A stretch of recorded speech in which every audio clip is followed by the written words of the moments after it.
it's a pleasure to have you on the show today. Thank you so much for joining us. How are you? Hi, thank you very much. I'm really happy to see you, at least like this again. Yeah. All right, let's get started. Which horse has had the most impact on your career? That's a pretty difficult question because I think, every rider's career is a little bit separated between like the young rider's career and then more the senior's career. But if I would look at the, really the change into the top level of the show jumping, I would have to say it's for sure Classic, Yeah. because we bought him as a young horse, a little bit inexperienced. He did a few 3 stars, but never the big stuff. And I was in the same situation, and we kind of came together and worked our way to the top. So it would have to be him. It would have to be Classic. Definitely. All right, what's your favorite LGCT show? That's another difficult question. The global tour. Exactly, it's set up of so many amazing shows. It's incredible, and to really pick one, with everything that every single show offers, is difficult.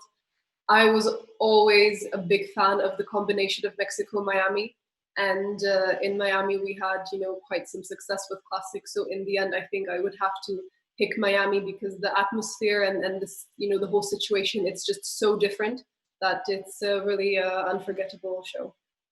Yeah, I remember when you guys won there in 2018. It was exactly. Good memories. Good memories. Yeah, very good memories. Yeah, and I think when you have those good memories, you always have a good feeling when you come back to the show. Yeah, it has to be that way because there are a few shows like this, where you went there for the first time and you did well and you just come back and maybe you're not as good as last time, but it's always a good atmosphere that you come back into. Yeah. Okay, what's the one thing you can't go to the show without? I think before my injury, I wouldn't really know what to say, but now there's this device that I use to loosen up my muscles, and I take it to every riding session, every show, and it just helps me, get rid of a little bit of the muscle tension. So it's like this white stick that I have to roll on, and it helps a lot. So I think it's this physiotherapy device that I use all the time now. Yeah, well, everyone has to have something that they take, but as long as it works, that's the most important thing. Yes, I don't go without it. Yeah. Okay, if you could compete with any horse, past or present, which one would it be? When I was younger, because I didn't really come from a horse family, I once in a while got a chance to watch Eurosport and watch the show jumping, and the one horse that I really remembered was Hickstead.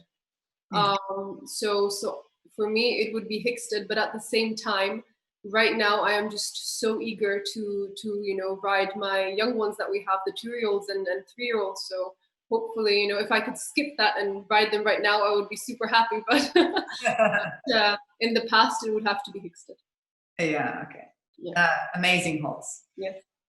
Okay. Which rider's style do you admire the most? I think I would have to pick Scott. I wouldn't say, style-wise for sure, but I always see him working, even at smaller shows. He's always doing and making, and he looks like extremely, slow when he rides fast, that his thinking is very calm and, he knows what he's doing. So I really admire, like the cold vision that he seems to have, even though he's going super fast against the clock. Because I noticed you've been on a lot of the shows, after you had the injury, and you've been on, watching everywhere. You've been, team spirit, unbelievable. So you've had a chance to really have a good look at everyone. Yeah, exactly. Because normally you're so concentrated, on your plan and your horse and getting everything organized. So being there, just as a spectator, is really different, and you really get to watch everyone do their thing and learn from all of you guys. Yeah, it was an interesting experience. Absolutely, yeah, for sure. All right, any superstitions or specific habits, routines before a big class? Normally I'm not really that much of like a superstitious person, but I do like to, before I just get on the horse, I like to be there just me and my groom Kafka, and just have 2-3 minutes, hopefully not rushing to get on quickly because I don't have time, but that's always, you know, a difficult situation. But, you know, just to have some time with the horse and, you know, just get him connected to you and just, you know, it's the two of you against everybody else. So. That's true. All right. What does the Global Champions Tour mean for you and your team? I think, I mean, the Global Champions Tour really changed, in my perspective, the sport. Even though I'm there, you know, in the sport for a very short time, I mean, I can see how it developed, and everybody also tells me so. And the possibility, you know, to ride as an international team, you know, different riders, different horses that normally, you know, wouldn't be on a team together, and, you know, really fight for the same cause, you know, for the win, for the podium. At all these, you know, amazing venues, done amazingly for the horses and for the riders. It's something, you know, that the sport doesn't really, you know, this is the only place that the sport has it, this possibility. And, you know, even for the young riders to be able to compete there, me, you know, myself being under 25, it's a chance that otherwise we would never get. So to be able to learn and jump on a team and be put under so much pressure, it's really one of a kind situation. Yeah, and I've watched you evolve in the short time, you know, and you've really come up a long way. And I think experience is always the key, and learning from the rest. And yeah. I know that's what you've been doing. You're a hard worker, so I see all that happening around me. I know with Jessica, you know, all the training you've been doing. So, yeah, no, fantastic, very good. All right, what's the best moment in your sporting career? That is the easy one. It would have to be the Miami win of the Global League with Classic and Gerco in 2018. That was a nice run. That was a really difficult event, that class. Yeah, it was. I remember also the first day there weren't that many clears. The first day was very difficult, and then the second day, you know, he also, you know, they always build it up the second day even more, but it's something about Miami that just, you know, gave me and Classic a little bit of a kick in the bum, and performed, and it was super. Yeah, fantastic. It gives you that motivation to go for the next one. Exactly. Okay, if you could choose to be a rider, past or present, for a season of the tour, who would it be and why? That was a little bit of a no-brainer for me, because I'm working with Jessica. I would love to be, you know, in her shoes and experience the global, you know, with her experience and with her horses, and just, you know, see a little bit the way she did it, and you know, behind every rider, you know, you and everyone, there's so much work and determination, and to see it, you know, from a different rider's perspective and situation is very, very interesting. Yeah. Good choice. I've competed a lot with Jessica, so I know very well how she's had the success she's had, and it's been amazing. So, all right, how did it feel to compete in the spectacular inaugural event in the Prague playoffs? Well, the Prague playoffs for me, you know, because it's my home country, home city, it was really a once in a lifetime, you know, situation that I really have, I think, no words for it, because in Czech Republic, as we don't have that many competitions, international competitions, you know, to have the actual playoffs in Prague, you know, with everything that comes along, you know, the show, the atmosphere, the real pressure, because the money, you know, that the Global brought into it was incredible. It was an amazing experience, and I have to say that the audience made it even better, because even though they aren't that used to the sport, you know, they really went along with it, and throughout the weekend they got more and more into it, and they created this really, I mean, incredible atmosphere that I think not that many shows have. So it was really amazing. Well, I would totally agree with you.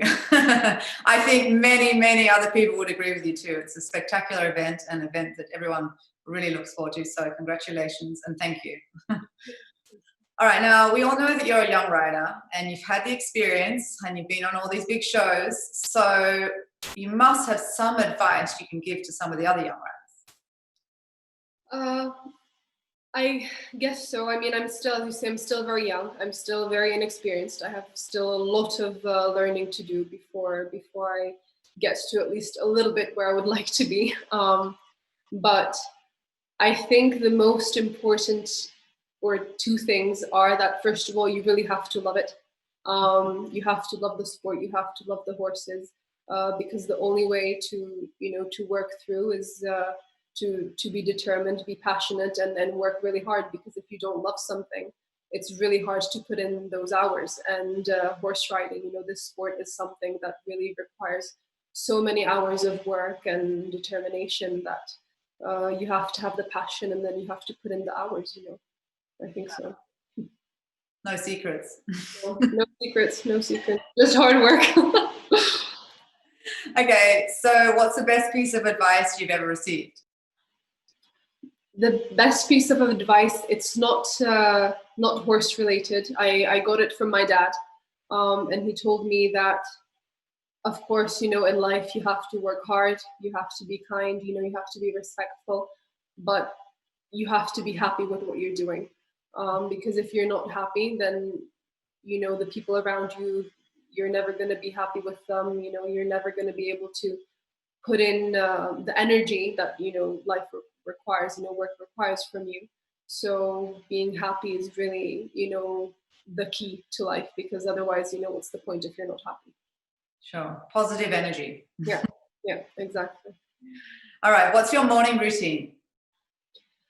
Nowadays in quarantine, it's basically I get up, I think, sometime around 7. I'm a huge skincare person. I love skincare, so I do my quick 5-10 minute routine in the bathroom. I get myself ready for the day, because normally it consists of riding and some work in the office. So I pack my stuff, make myself a coffee to go at home from my Nespresso machine. And because I live in the city, I then have to walk my dog really quickly. So I do like a 15-minute walk, and then I drive to the stables, ride, and then normally have some office work to do late in the afternoon. Oh, busy girl. Try to be. Exactly. Okay, if you could have 3 people around for dinner, past or present, who would they be? I would have to pick for sure my 2 grandmas, because I didn't really get a chance to know them that well. And now that I'm, a adult woman, I would love to also speak with them, from more of a not a childish perspective, but ask them about their life, about their experiences, have a drink or two, have a little bit of fun with them. And I was thinking that maybe into the equation I could add Roger Federer to ease up the situation a little bit, and ask him more about the sport and his career and his point of view on what it is to be a sportsman. Yeah, good, nice. Okay, what are the top 3 things on your bucket list? The first would have to be the Olympic Games. It's always, or since I started competing nationally, it was something that I saw young girls, young people doing, and I thought I would really love to represent my country. So the Olympics. Mm-hmm. I would love to be able to ride one of my young ones that were born here at our farm, from my old mares, hopefully at a higher level, but you know how difficult that is. So not sure that's going to happen, but the hope is there. Yeah. And the last thing would have to be to win, hopefully one day, a Global Tour Grand Prix. Exactly. Yeah, good. Well, check, you've qualified next year for the Olympics, so yes, we have a team qualified. Yeah, fantastic. So something to work towards. Exactly. Yeah, good. Okay, what's the one thing people don't know about you? I think it would have to be that I'm a huge foodie. I absolutely love food. I love to cook. Yeah. Not as elaborate as Danny is. Danny is like a real professional cook, I would have to say, from what I saw. But I love cooking for my boyfriend, for my family. It's when I have time, when I'm not competing every single weekend, it's something that I really enjoy doing. Nice. Okay, describe yourself in 3 words. I'd say caring, passionate, especially for the sport, and stubborn. I can be very stubborn sometimes. Yeah. Too. Yeah. But it's not a bad quality to have. Let's go a long way. Yeah. Sometimes. All right. What are the causes close to your heart? It would be education, because my family a couple of years ago set up a family foundation where we support, young kids going from high school to universities, and they support them in their passion to be a musician, to study science, biology, mathematics. And when somebody has real passion and wants to work really hard to follow it, but doesn't have the financial means to do so at a top university maybe, I think the possibility to assist them in that and help them really pursue a career and develop themselves is, I find that it's an amazing opportunity, because in the end they also give back with their knowledge and what they've learned, or if they've mastered a musical instrument, they end up playing somewhere. It brings back to everybody. So I think it's an amazing thing. Yeah. Incredible. Well, that's a very nice cause, and everyone can have a chance in life like that would be amazing. So yeah, very nice. Okay, if you could switch lives with anyone for a day, who would it be? Does it have to be a person? I'd love to be my dog for one day. Just to see what her life is like. I mean, she wakes up, she goes for a walk, she goes to the stables, plays the whole day with the other dogs. I mean, she does get a little bit stressed when we drive home. She doesn't like driving so much, but otherwise, I think her life is pretty amazing. I mean, if you pick a dog, she sounds like she has an amazing life. Yeah, I would like to think so, but you never know. So I would like to know if I'm doing everything correctly, She's happy. Okay, I like that one. All right, where do you see yourself in 10 years' time? I hope I would be still competing, hopefully at the top level of the sport, at the global tour. I would love to have a family someday also. So that's hopefully, in the next 10 years, something that I would be happy to do. But yeah, live a happy, active life. Yeah, it would be nice just to go along, work in my family office also a little bit, which I've been doing now. So quite a few things I would like to do in the next 10 years. All right, well, listen, it's been an absolute pleasure speaking with you, and I really look forward to seeing you soon again on the shows, and best of luck with everything, and we keep in touch. Thank you. Hopefully see you soon. Thank you. Bye. Bye.